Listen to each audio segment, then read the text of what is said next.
وہ دوبارہ سے کبھی بھی ایسی غلطی نہیں کریں گے. اب دیکھیں امریکہ نے جب بھی غلطی کی, آپ نے ٹریک ریکارڈ کا بات کی تو جی اس طرف سے لی گئی تھی, عراق کے اوپر جب اس نے حملہ کیا, کسی بھی ملک کا حملہ کیا, تو وہ اپنے عوام کو کانفیڈنس ملتے ہیں, وہ اپوزیشن پارٹیز کو کانفیڈنس ملے گی. ریپبلکن ڈیموکریٹک پارٹیز ایک پیج پر ہوتی ہیں, پینٹاگون وائٹ ہاؤس ایک پیج پر ہوتا ہے, ٹھیک ہے, وہ جنگ کی تیاری کے ساتھ کسی جنگ میں کودتے ہیں. لیکن ابھی سب سے بڑی مس کیلکولیشن یہ ہوئی تھی کہ وہ جنگ ہوگی یہ ایکسپیکٹ ہی نہیں کر رہے تھے. وہ وینزویلا کی طرح ایک دو دن کی مار سمجھ رہے تھے ایران کو. تو اتنی ہیوج مس کیلکولیشن جو امریکہ سے ہوئی ہے کہ انہوں نے ایران جیسے ملک کو مس کیلکولیٹ کر رہی ہے. وہ ملک جو نصف صدی سے امریکن سیکشنز کے انڈر رہا ہے, وہ ملک جو نصف صدی سے جنگوں کی زد میں رہ رہا ہے, وہ ملک جو نصف صدی سے تنہائی کا آئسولیشن کا شکار ہے, پھر بھی بڑے وثوق کے ساتھ اپنے پاؤں پر کھڑا ہے, اور ایسے کھڑا ہے کہ اس کی امریکن سیکشنز کے باوجود بھی, کرنسی کی ڈی ویلیو اتنے شدید ہونے کے باوجود بھی ماشاءاللہ اسٹیبل کنٹری ہے, in any way stable country ہے. نہ ان کی ملٹری اتنی اسٹرانگ جتنی پاکستان کی ملٹری, نہ ان کی ویلیو جو ان کا جو مطلب ان کے جو ٹریڈ ہے, مطلب کسی بھی ملک کے ساتھ اس طرح سے نہیں ہے, ٹھیک ہے. ان کی اکانومی کسی بھی حوالے سے وہ اتنی اسٹیبل کنٹری جس طرح کے ہونا چاہیے ویسے نہیں, لیکن وہ سیلف سفیشینٹ کنٹری ہے. وہ امریکن سیکشنز کے باوجود بھی سیلف سفیشینٹ کنٹری تھی. تو آپ کو کیا یہ پہلے نظر نہیں آیا تھا کہ وہ ملک جو اس قدر مسائل کے باوجود بھی سیلف سفیشینٹ کنٹری اور نصف صدی سے اپنے خواہ پہ کھڑا ہے, وہ کیسے آپ نے اس کو مس کیلکولیٹ کر لیا. تو اتنی بڑی مس کیلکولیشن امریکہ سے نہ کبھی امریکن ہسٹری میں پہلے ہوئی ہے اور نہ آگے کبھی ہوگی. اور یہ جو امریکن صدر کی, پریزیڈنٹ ٹرمپ کی سیاسی مات نہیں ہے, بلکہ یہ آنے والے صدور کے لیے یہ جو سپرمیسی تھی, ہیجمنی تھی امریکہ کی, امریکن پریزیڈنسی کی, کہ اس کو بھی شیک کر دی. جو دنیا کے طاقتور ترین انسان, یو ایس پریزیڈنٹ جو دنیا کا طاقتور ترین انسان سمجھا جاتا ہے, اس کی پارٹ پہ مس کیلکولیشن ہوگی. وہ اس کے بارے میں ہم سرنڈر کرنے کی بات کریں گے. وہ بارہا جنگ میں آنا جانا, سیز فائر کرنا, واپس اپنی بات سے پھرنا, تو اس کے بارے میں ہم انپریڈکٹیبل پریزیڈنٹ, شیکی اسٹیٹمنٹس اور اس کی اسٹیٹمنٹس پہ یقین نہ کرنا, یہ ہم نے اپنی ہوش میں کسی امریکن صدر کے بارے میں نہ سنا, نہ دیکھا, نہ پڑھا. تو یہ آنے والے صدور کا بھی امیج جو ہے وہ شیک کر چکے ہیں ڈونلڈ ٹرمپ. اپنی سیاسی قیادت کے اوپر تو انہوں نے ایک چوٹ لگائی ہی لگائی ہے, لیکن آنے والے امریکن صدور کے اوپر بھی جو چوٹ لگائی ہے. اب آپ کی جو سوال کا جو پارٹ بھی ہے کہ جناب یہ کس حد تک یہ اونٹ کس کروٹ بیٹھے گا, دیکھیے اس کا تو مطلب دیکھیے جو ریجیڈیٹی دونوں پارٹ پر ہے. اب مس کیلکولیشن یہ بھی تھا امریکہ کی کہ جو ہم اس کے آگے نتائج رکھیں گے وہ فور ہماری بات پر مان لیں گے. بھائی وہ کیوں کر مانیں گے؟ امریکن سیکشنز اگر آپ نے ان کی نہیں ہٹانی تو نہ ہٹائیں, وہ تو پہلے اس کے انڈر رہ رہے ہیں, ٹھیک ہے. جو نقصان ملٹری وائز آپ کا ہو رہا ہے وہ تو ان کا بھی نہیں ہو رہا, وہ تو شہید ہونے کے لیے تیار ہیں. آپ بدتر بن گاڑیوں میں اسرائیلی چھپ کر بیٹھ جاتے ہیں, وہ تو للکارتے ہوئے اللہ اکبر نعرے تکبیر کے نعرے لگاتے ہوئے سڑکوں پر نکل آ رہا ہے. آپ نے رجیم چینج کرنی تھی, وہ تو نہیں ہوئی آپ سے. آپ نے جن مقاصد دنیا کو جو جواز پیش کیا, جو بہانے پیش کر کے آپ نے جنگ کا آج ہم نے اس لیے شروع کی, آپ کا وہ ایک مقصد ہی پورا نہیں ہوا. اور اب آپ اپنی اپوزیشن کے آگے, ریپبلکنز ڈیموکریٹ اس بات پر متفق نہیں ہے, white house Republican, white house اور پینٹاگون اس ایک پیج پر نہیں ہے کہ جو ڈونلڈ ٹرمپ نے جو بہانے, جو ایکسکیوز, جو جواز پیش کیے جنگ شروع کرنے کے, وہ تو ایک بھی پورا نہیں ہوا. آپ نے رجیم چینج کر دیا, ان لوگوں کو اپنے لیڈرشپ کے خلاف کر رہا تھا, وہ تو مزید سڑکوں پر نکل کر اتحاد میں سڑکوں پر نکلے ہیں. ہاں, جس طرح سے وہ مہنگائی اور انفلیشن اور افراط زر کے بڑھتے ہوئے خطرے کے تناظر میں اپنی عوام اپنی حکومت کے خلاف, جو کہ ڈیموکریسی تو وہاں پر نہیں ہے, لیکن میرا خیال ہے کہ کسی بھی ملک کی ایک اچھی ہیلدی اپروچ ہے کہ اگر آپ اپنی لیڈرشپ کے بارے میں آواز اٹھا سکتے ہیں تو دنیا اس کو اپریسیشن کی نظر سے ہی دیکھتی ہے. کہ اگر آپ کے ملک میں مہنگائی ہے اور آپ اس کے خلاف آواز اٹھا رہے ہیں, نو میٹر آپ کے ملک میں ڈیموکریسی ہے یا نہیں ہے, دونوں صورتوں میں, تو وہ اگر مہنگائی کے خلاف سڑکوں پر نکلے تھے تو وہ بس مہنگائی کے خلاف ہی نکلے تھے, اور بڑا ہی پرامن احتجاج. بالکل صحیح. آپ نے جو انتشار کی فضا پھیلائی, وہاں پر جاسوس چھوڑ کر, وہ اسپائی چھوڑ کر, وہاں پر تو آپ دیکھیں ایک پسٹل, ایک رائفل نہیں رکھ سکتے, یہ بیٹر نو ایران میں عوام کو تو یہ رائٹ بھی نہیں ہے. تو وہ کون لوگ تھے جو اس پرامن احتجاج میں گھس کر جو ہے انتشار پھیلا رہے تھے؟ آپ وہ فائرنگ کر رہے تھے, لوگوں کو شہید کر رہے تھے, اپنے املاک کو نقصان پہنچا رہے تھے. وہ یقیناً ایرانی تو نہیں تھے, ایرانی عوام تو نہیں تھے. تو یہ بات ود پیسج آف ٹائم ایرانی عوام کو خود بھی سمجھ آئی کہ وہ ہم میں سے نہیں تھے جو ہمارے جلوسوں میں پرامن جلوسوں میں گھس کر جو ہے وہ املاک کو نقصان پہنچا رہے تھے اور لوگوں کو شہید کر رہے تھے. تو پھر انہوں نے انڈرسٹینڈ کیا کہ یہ ہمیں آپس میں لڑوانے کی ایک بیرونی کوشش ہے جس کو بڑی سمجھداری کے ساتھ جو ہے وہ ایرانی عوام نے ناکام بنایا. صحیح. اور وہ پہلے اپنی لیڈرشپ کے ساتھ جڑے, لیکن جب آیت اللہ خامنہئی صاحب کی شہادت ہے اس نے نہ صرف ایرانی عوام کو اپنی لیڈرشپ سے مزید کلوز کر دیا بلکہ پورے امت مسلمہ میں ایک ریلیجس ایموشنل سینٹیمنٹ کو جو جنم دیا. I'm still having goosebumps while saying this. ٹھیک ہے, بینگ اے مسلم, پوری دنیا کے مسلمان آیت اللہ خامنہئی صاحب کی شہادت پر جو ہے وہ شدید غم و غصے کا شکار ہوئے تھے اور بڑے پورے مسلم امہ میں ایک سوگ کی فضا تھی. And we couldn't digest the fact کہ وہ اب نہیں رہے ہمارے درمیان. تو جب ہم ایران سے باہر بیٹھ کر جو ہے ایک سوگ کا مطلب ایک دکھ کا اظہار کر رہے ہیں تو ایرانی کیسے خود یہ برداشت کر لیں کہ ان کے آیت اللہ خامنہئی صاحب اب نہیں رہے. وہ بھول گئے کہ ہمارے ملک میں مہنگائی تھی, وہ بھول گئے تھے کہ ہم احتجاج کرنے کے لیے مہنگائی کے خلاف سڑکوں پر نکلے تھے. انہوں نے اپنی جو سپریم لیڈرشپ تھی, لاراجانی صاحب جو ان کے وہ کتنے ماشاءاللہ آپ دیکھیں کہ ان کی جو سپریم لیڈرشپ ہے all are PhDs. ٹھیک ہے, انہوں نے ویسٹرن فلسفی میں, کسی نے ویسٹرن میڈیا میں, کہاں انہوں نے اسٹریٹجکلی کتنے ساؤنڈ لوگ تھے. بالکل ٹھیک ہے, وہ مائنڈ ان کے پاس اب کہاں سے ایران کے پاس وہ مائنڈ ہے. تو جو ان کی کریم لیڈرشپ کی شہادتیں تھی, ایک کے بعد ایک شہادت, ایک کے بعد ایک شہادت, they couldn't bear the fact کہ ان کی لیڈرشپ ایک کے بعد ایک شہید ہوتی جا رہی ہے. ٹھیک ہے, آپ نے سپریم لیڈر کو تو شہید کیا ہی کیا, اس کے بعد کی جو ان کی پولیٹیکل لیڈرشپ تھی, ٹھیک ہے, جنہوں نے ویسٹرن فلسفیز میں پی ایچ ڈیز کی, ابھی بھی current leadership all are PhDs. سو دنیا بھی حیران ہو گئی کہ جس ایران کو بڑا ایزی لے رہے تھے, بڑا فار گرانٹیڈ لے رہے تھے, ان کی آپ لیڈرشپ چیک کریں, ان کی اسٹریٹجی چیک کریں, ان کی ڈپلومیسی چیک کریں.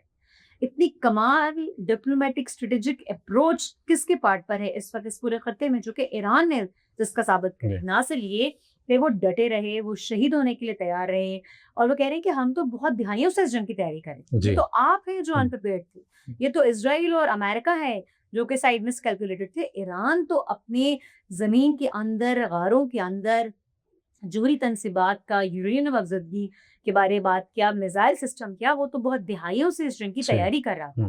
اور اب وہ جنگ لڑ رہا ہے, وہ تو شہید ہونے کے لیے. آیت اللہ خامنہئی صاحب تو بدترین گاڑیوں میں چھپ کے نہیں بیٹھے نا, وہ تو شہید ہونے کے لیے جناب کے بالکل اوپنلی اپنے آرام سے گھر میں بیٹھے. ٹھیک ہے, تو بدترین گاڑیوں میں کون چھپے ہیں؟ وہ جو ڈرتے ہیں. ٹھیک ہے, وہ جو اسرائیلی ہیں. اور آپ دیکھیں کہ جس سے پہلے بھی لاسٹ ایئر 12 روزہ اسرائیل ایران کانفلکٹ میں بھی اسی وقت ہی ان کو وہ لیسن لرن کر لینا چاہیے تھا کہ ایران کو ہرانا جو ہے یا ایران کو مات دینا اس لیے آسان ہے کہ پاکستان کی طرح ان کی بھی مین پاور بہت اسٹرانگ ہے. اگر پاکستان انڈیا کانفلکٹ میں چائنا کی سپورٹ تھی تو ابھی اس کانفلکٹ میں رشیا کی سپورٹ ہے. چائنا کی بھی خاموش ڈپلومیسی ہمیں نظر آئی ہے, اور رشیا اور ایران کی جنگی مشقیں تو پوری دنیا کے سامنے اوپن ہی تھی. ٹھیک ہے, اور ان کا اپنا میزائل سسٹم کتنا اسٹرانگ تھا. وہ میزائلز جو کہ بہت ہی سستے میزائل, ان کے شدید ترین مہنگے انٹرسیپٹرز کو تباہ کرتے چلے گئے. 42 طیارے آپ نے تباہ کر لیے. آپ دیکھیں گے تھاڈ کی 8 بیٹریز امریکہ کے پارٹ پر جو ہیں, ایک کتنے ارب ڈالر جو ہے ایک بیٹری کو بنانے کے لیے درکار ہوتی ہے, اور اس پر جو انٹرسیپٹر ہیں جو داغے جاتے ہیں, $1.27 کروڑ ایک انٹرسیپٹر کی لاگت ہے. اور آپ کا صرف چند $1000 کا میزائل ہے جو کہ ان کو کبھی انٹرسیپٹ کرتا ہے, کبھی نہیں کرتا. 11 آپ کے پارٹ پر انٹرسیپٹرز درکار ہوتے ہیں صرف ایک چند $1000 کے میزائل کو انٹرسیپٹ کرنے کے لیے. تو جتنے بھی فوجی اڈے تھے مشرق وسطیٰ میں ایران نے جو جس پر میزائل داغے امریکن فوجیوں کے اڈوں پر حملہ کیا اور امریکن اہم تنصیبات کو نقصان پہنچایا, تو اس چیز کے لیے, اس نقصان کی اس لاگت کو برداشت کرنے کے لیے بھی پینٹاگون کے مطابق مئی کی غالباً یہ رپورٹ ہے کہ کتنی ان کو ارب ڈالرز کا جو ہے 27 ارب ڈالر کی بات کی جاتی ہے. I think it's more than that کیونکہ ڈیموکریٹس اس بات کو نہیں مانتے. ہاں, انہوں نے تو کہا ہے کہ یہ جو نمبرز ہیں اس سے کہیں زیادہ ہو سکتے ہیں, کہیں زیادہ. پینٹاگون کی طرف سے جو لگایا ہے, ڈیموکریٹس تو کہتے ہیں کہ جناب یہ اصل لاگت اس سے بہت زیادہ ہے, اور یہ جو میزائل ہیں کچھ تباہ ہو گئے جن میں کچھ تبدیلیاں کی گئی ہیں.